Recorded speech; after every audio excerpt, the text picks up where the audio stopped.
गर्मी की एक शाम, रोज की तरह गांव के दो लोग बैठे हैं भोलू की चाय की दुकान पर। शाम का अड्डा भोलू की चाय के बिना जमती ही नहीं। भाई भोलू, हम सब के लिए एक एक कप चाय बना देना अच्छे से। हाँ, बस बना रहा हूं। आप लोग थोड़ा बैठो, हो जाएगा अभी। कहीं भी चाय पी लो, पर भोलू की चाय जैसा स्वाद और कहीं नहीं मिलता। हाँ, सही कहा। उसकी हाथ की अदरक और तेज पत्ता वाली चाय की कोई मुकाबला ही नहीं। ऐसा कुछ नहीं है। आप लोग मुझसे प्यार करते हो, इसीलिए ऐसा बोल रहे हो। अरे नहीं रे भोलू, बिल्कुल सच बात है। ऐसे ही गपशप चल रही थी भोलू की चाय की दुकान पर।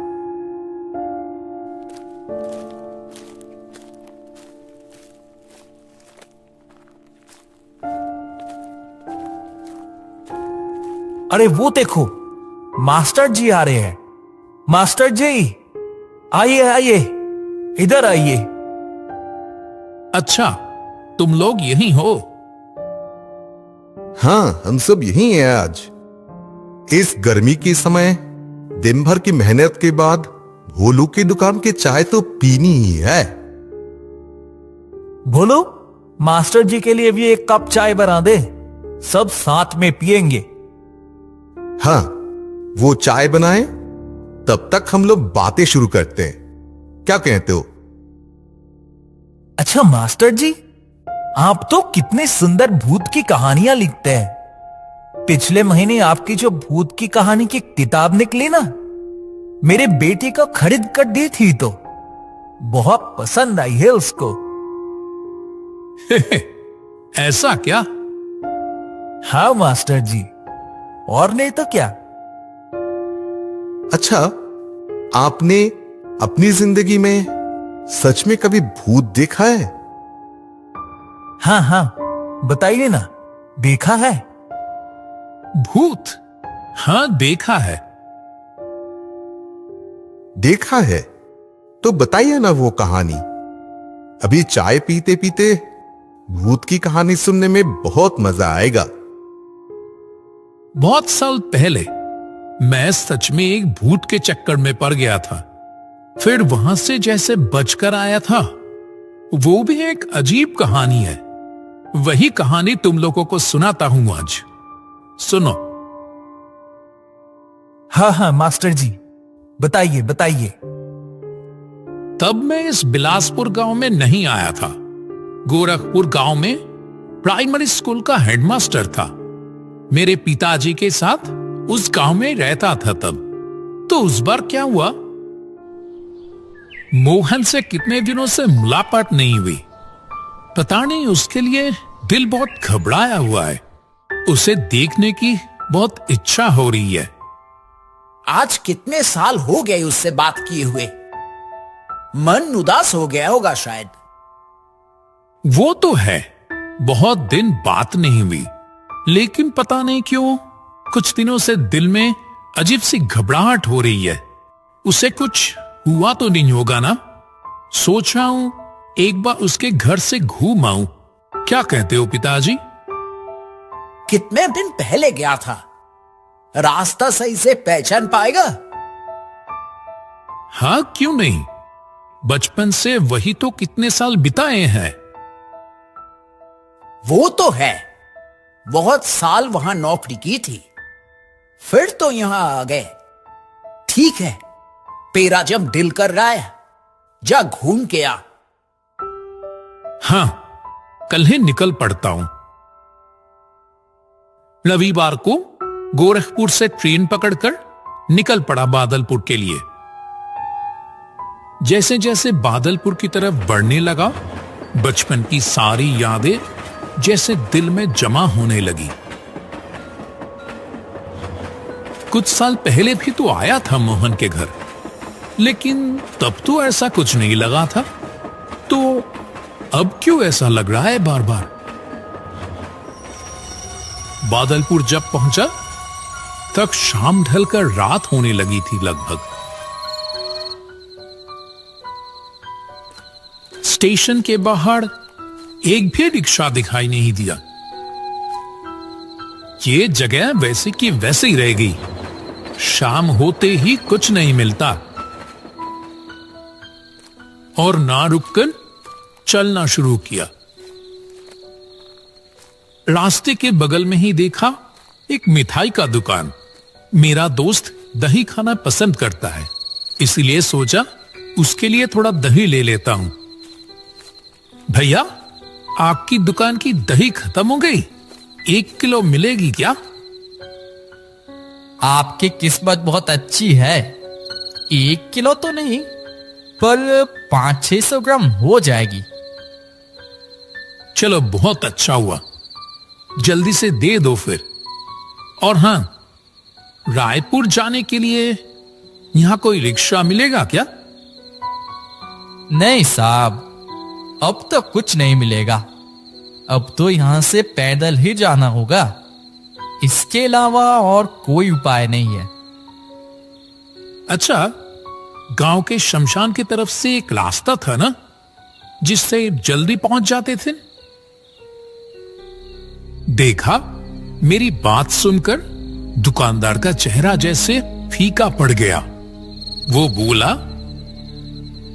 ओ शमशान की तरफ का रास्ता इस रात को?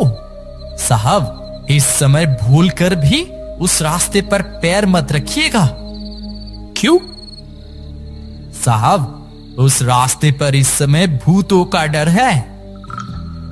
भूतों का डर? हाँ साहब, उस रास्ते से रात के समय जो जाता है वो उनके हाथों से बचकर नहीं आता। वो जाने पहचाने इंसान का रूप लेकर बुलाते हैं साहब, और जैसे ही कोई उनकी आवाज सुनकर उनके पास जाता है, बस वो जिंदा वापस नहीं आता। क्या बोल रहे हो भाई? आपको विश्वास करना है तो करिए साहब, नहीं करना है तो मत करिए। मुझे जो बोलना था मैंने बोल दिया। मुझे देर हो रही है साहब, दुकान बंद करके घर जाना है मुझे। चला आया दुकान के सामने से और रायपुर की तरफ चलना शुरू किया। थोड़ा रास्ता चलते ही वो रास्ता दिखा जो शमशान की तरफ जाता है। क्या करूं, सोचते सोचते उसी रास्ते से जाने का फैसला किया।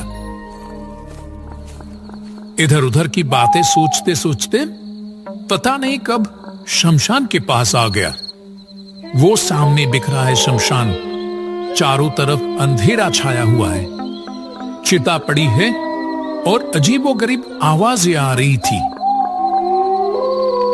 पल भर में जैसे रूह कांप उठा मेरा।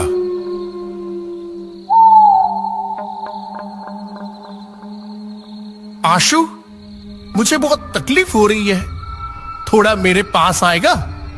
हाँ, मेरे पास। ये क्या? ये तो मोहन की आवाज है। मोहन यहाँ क्या कर रहा है? आशु, बहुत तकलीफ हो रही है रे। मोहन, मोहन, कहां है तू? तेरे पीछे।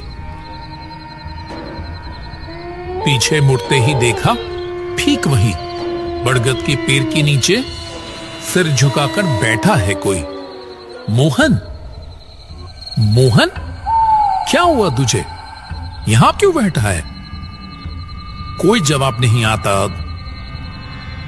मोहन, क्या यहां ऐसे क्यों बैठा है?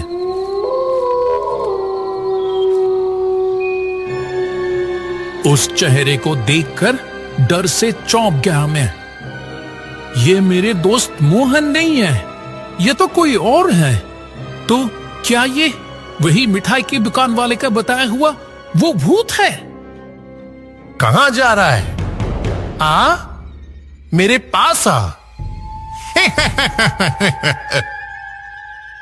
आशु, उस तरफ कहां जा रहा है? इतना बर्फ जैसा ठंडा हाथों का स्पर्श। मोहन, तू यहां वो वहां वो कौन था? कहां कौन? तू इधर आ, हमारे घर जाने के लिए आया है ना? चल चल मेरे साथ। मोहन, तू इस समय इधर कैसे आया? बाजार गया था तो तू आएगा इसीलिए थोड़ी खरीदारी कर ली। मेरा दोस्त आ रहा है इतने दिनों बाद। चल चल, अब चलते चलते बात होगी। और ये सब्जी का थैला पकड़। अरे मोहन, मैं आऊंगा ये तुझे कैसे पता चला? वाह रे, तूने चिट्ठी नहीं दी थी? मैं तो तेरी चिट्ठी का जवाब दे ना सका, पर मैं समझ गया था तू आएगा मुझसे मिलने। ओह, तो मैं आज ही आऊंगा, ये कैसे जान लिया? वो सब पता चल जाता है। और कोई बात ना बढ़ाकर दोनों चलने लगे।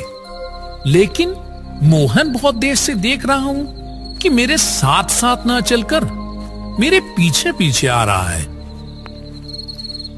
क्या रे मोहन, पीछे पीछे क्यों चल रहा है? पास आना, साथ चलते हैं। अरे ठीक है, चल ना, मैं आ रहा हूं तो। चलते चलते मोहन के घर आ गए। मोहन बोला, तू अंदर जा आशु। तू कहां जा रहा है? घर नहीं आएगा क्या? मोहन थोड़ा मुस्कुराकर कुछ देर तक जैसे जी भर के मेरी तरफ देखता रहा। फिर मुझे बोला, तू जा आशु, मैं अभी आता हूं। मैं घर जाकर दरवाजा खटखटाया। मोहन के पिताजी बाहर आए। चेहरा बहुत दुखी दुखी सा दिख रहा था। आशुतोष, बेटा तुम आए हो? आओ आओ बेटा। हाँ चाचा जी, बहुत दिनों से मुलाकात नहीं हुई आप लोगों से, इसीलिए आ गया आज। और मोहन से तो रास्ते में ही मुलाकात हो गई। बहुत हैरानी से मेरी तरफ देखकर मोहन के पिताजी बोले, मोहन, मोहन से मुलाकात हुई तुम्हारी? हाँ, वो तो बाजार से लौट रहा था बेचारा। रास्ते में मेरी मुलाकात हुई। मेरे हाथ में ये बाजार का थैला देकर बोला, तू जा, मैं एक काम खत्म करके आता हूं। अंदर आओ बेटा, अंदर आकर बैठो। हाँ जी, चलिए। घर के अंदर आकर बैठते ही कमरे में टंगी हुई तस्वीर पर नजर पड़ी मेरी। तस्वीर देखकर चौंक गया मैं। ये तो माला पहनाई हुई मोहन की तस्वीर। चाचा जी, मोहन की तस्वीर? हाँ बेटा, 1.5 महीने पहले ही तुम्हारी चिट्ठी मुझे मिली थी बेटा, लेकिन बता नहीं पाया। फिर उस दिन बादलपुर स्टेशन के पास से लाइन पार होते समय ट्रेन के नीचे आके मेरे पैरों तले से जैसे जमीन खिसक रही थी ये सब बातें सुनकर। तो मेरे साथ इतनी देर जो चल के आया ना, हाँ मोहन ही तो था। तो क्या वो सब मेरी आंखों की भूल थी? नहीं बेटा, भूल नहीं थी शायद। तुम लोग बचपन का दोस्त हो। मोहन तो तुमसे बहुत प्यार करता था, इसीलिए तुम आए हो देखकर शायद आखिरी बार के लिए तुमसे मिलकर गया। साथ ही देखा खिड़की के पास से एक काली साया जैसे हट गई। आशुतोष मास्टर से सारी घटना सुनकर उस चाय की दुकान में मौजूद किसी के मुंह से कोई बात नहीं निकली। ऐसी कहानी सुनकर कोई कुछ भी नहीं कह पाया। उधर से भोलू बोल उठा, ये लो साहब, आप सबकी चाय तैयार है, लो पी लो।